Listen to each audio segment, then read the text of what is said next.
ucapkan terima kasih buat teman yang sudah like, yang sudah komen, terima kasih. Dan yang belum, jangan lupa untuk klik lonceng dan subscribe supaya video saya selanjutnya teman-teman tidak ketinggalan. Terima kasih, langsung saja.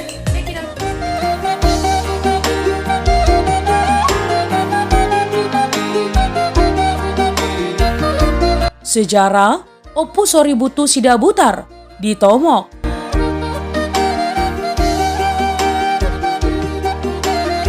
Iya teman, Opu Soributu Sidabutar dan keturunannya sudah lebih dari 4 abad mendiami Tomok secara turun-temurun. Tomok yang dimaksud kini disebut dengan Desa Tomok, Kecamatan Simanindo, Kabupaten Samosir.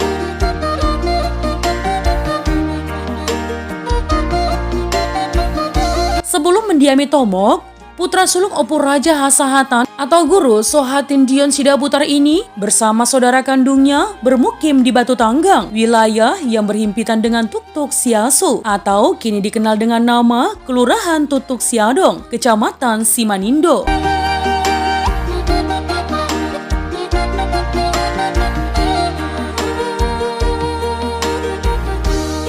Nah teman, tambah tua yang putra kedua Raja Nai Ambaton memiliki 3 putra, yakni Raja Sitonggor Dolok, Raja Lumban Tonga-Tonga, dan Raja Lumban Toruan.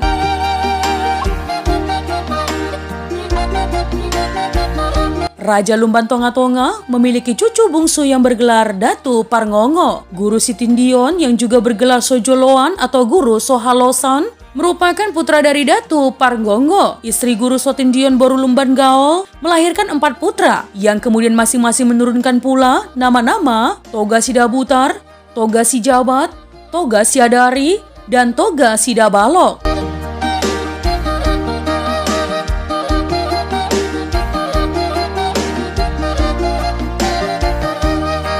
Keempat bersaudara ini dikenal dengan nama Raja Siopat Ama. Disebut dengan nama itu karena merupakan putra dari 4 ayah yang bersaudara kandung, tetapi lahir dari satu ibu yang sama, Boru Pandiangan.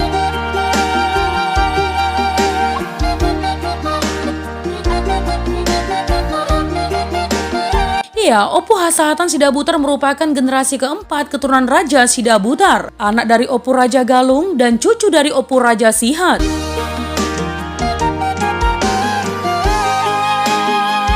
Dan putra sulung Opu Hasahatan yakni Opu Soributu. Kemudian pindah dari Batu Tanggang lalu menempati Tomok.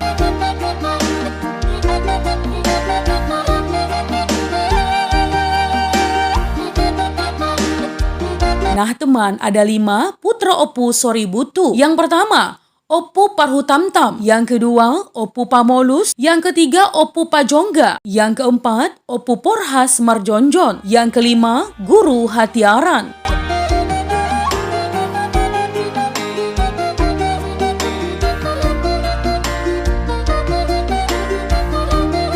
Menurut legenda yang hidup, si Raja Batak yang diakui sebagai nenek moyang seluruh orang Batak tinggal di Pusuk Buhit, sebuah perbukitan yang tidak jauh dari Pangururan, ibu kota Kabupaten Samosir sekarang. Di kemudian hari, satu dari keturunannya yakni Tamba Tua menempati wilayah Tamba, kini dikenal dengan Desa Tamba, Kecamatan Sitiotio, Kabupaten Samosir. Perpindahan Tamba Tua dari Pusuk Buhit ke Desa Tamba diperkirakan terjadi pada abad ke-14 Masehi.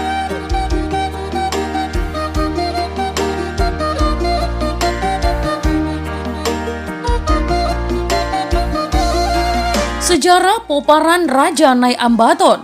Iya, Datu Parngongo seorang dari keturunan Tamba Tua yang terkenal pada zamannya sebagai seorang datu yang sakti. Meninggalkan Desa Tamba, hijrah ke Batu-Batu, kini masuk wilayah Ambarita, Kecamatan Simanindo, Kabupaten Samosir.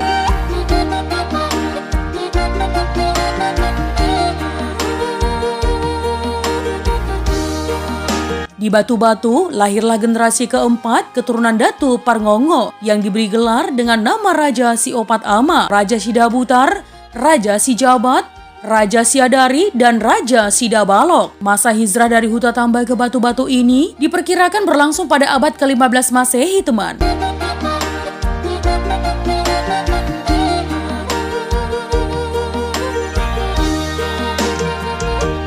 Setelah cukup lama bermukim di Batu-Batu yakni pada abad ke-16 Masehi, seorang dari keturunan Toga Sidabutar, yakni Guru Hasahatan, mencari tempat baru dan menemukannya di Batu Tanggang. Kini masuk dalam wilayah Kelurahan Tuktuk Siadong, Kecamatan Simanindo, Kabupaten Samosir. Di Batu Tanggang inilah lahir putra sulungnya, Oppu Soributu dan 6 putra lainnya.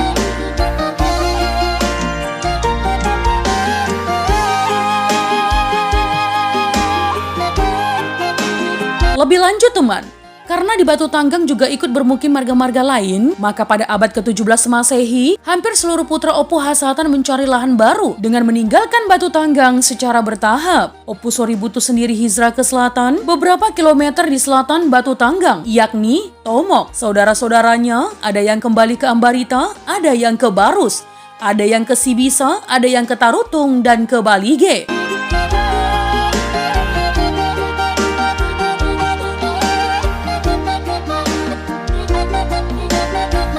Oppu Soributu dan putra-putranya menetap di Tomok teman. Sejak itulah keturunan Oppu Soributu Sidabutar berkampung halaman atau Bonapasogit di Tomok. Nah teman, areal yang dijadikan Oppu Soributu dan putra-putranya sebagai perkampungan awal adalah Tomok Bolon di tepian Danau Toba. Namun lahan di seantero Tomok segera dikuasai dan diusahai baik untuk pertanian dan perladangan maupun peternakan.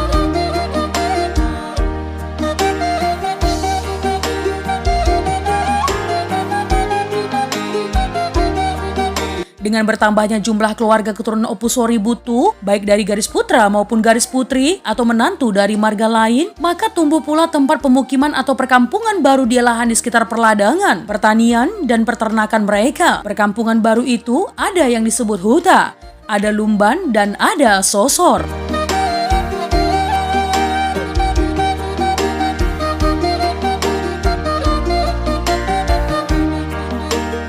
Nah teman, berikut peta Tomok, wilayah yang dijadikan perkampungan, pertanian, peternakan, dan keperluan usaha lainnya itu meliputi seluruh lahan di Tomok.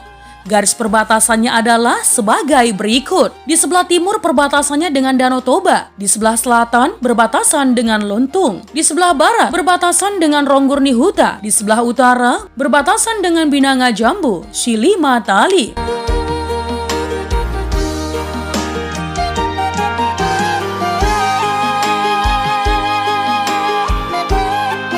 Untuk jelasnya, huta, lumban, dan sosor yang masuk dalam wilayah Tomok adalah sebagai berikut. Lumban Silalahi, sosor Bolon, Bulu Duri, lumban Sidabutar, Siholing, Gurning, Sitio, Tomok Bolon, lumban Galung, sosor Dame, Janji Marapot, sosor Pasir, lumban Sijabat.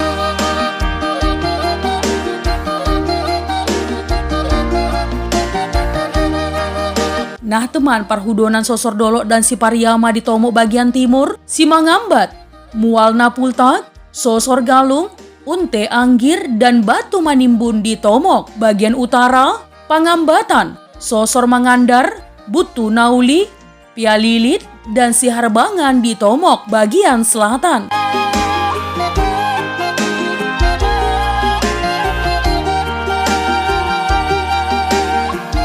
Berikutnya, Huta Bolon, Sosor Tolong, lumban Sinurat, lumban Simarmata, lumban Nadea, Huta Raja, Tanjungan, Sihudon, Sigarantung, dan Siulak Hosa di Tomok bagian barat.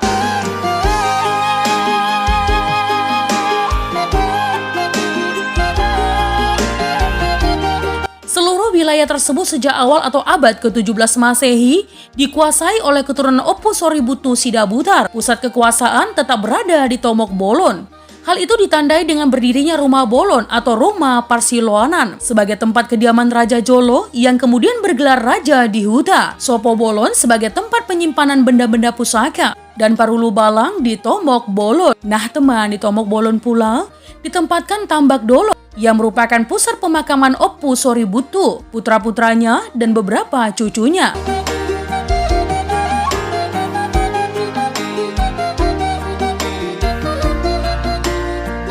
Setiap makam nenek moyang Sidabutar Oppu Soributu di Tomok Dolok itu terdiri dari 2 bagian batu utuh yang dipahat.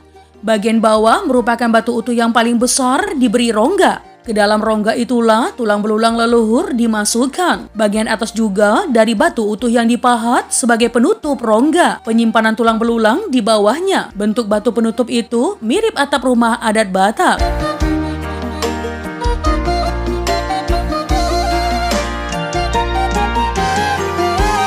Nah teman, hingga dasawarsa 1950-an, ada batu penutup rongga itu yang dapat dibuka tutup, baik untuk keperluan prosesi adat maupun untuk keperluan penting lainnya. Atas saran pemerintah setempat yang kemudian disepakati dalam rapat adat keturunan Opusori Butu, batu penutup itu tidak diperbolehkan lagi untuk dibuka. Alasannya, untuk menghormati leluhur, serta untuk melestarikan situs budaya dan sejarah zaman Neolitik. Sejak itu pula, Tambak Dolok tidak lagi diperbolehkan sebagai tempat pemakaman baru.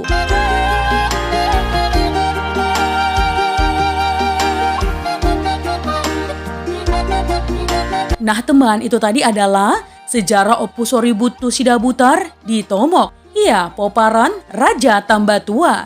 Jika ada kesalahan dalam penyampaian informasi, mohon dimaafkan ya teman. Untuk kritik dan saran yang membangun, langsung saja tinggalkan di kolom komentar.